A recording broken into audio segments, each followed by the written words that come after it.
Isang bagong sentro para sa sining ng sayaw ang opisyal na nagbukas sa Venice Grand Canal sa Taguig City.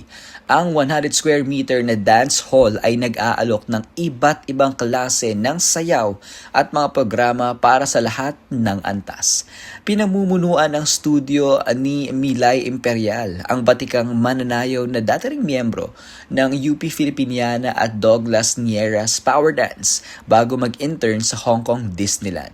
Sa bagong studio, nag-aalok siya ng mga klase sa jazz, K-pop, ballet, aerial, hip-hop, ballroom, gymnastics, dance fitness, contemporary at cultural dance. This is the grand opening of Imperial Dance Studio at Venice Grand Canal Mall. This is very important because we want to promote wellness to everyone in different kinds of genre.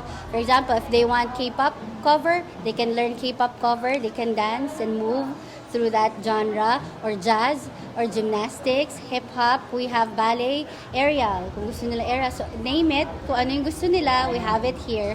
So we want them to move and express themselves through dance.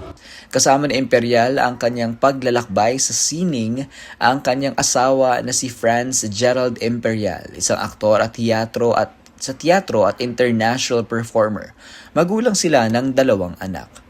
Ipinagdiwang ang grand opening ng studio noong Sabado, November 22 sa pamamagitan ng isang espesyal na ribbon cutting ceremony.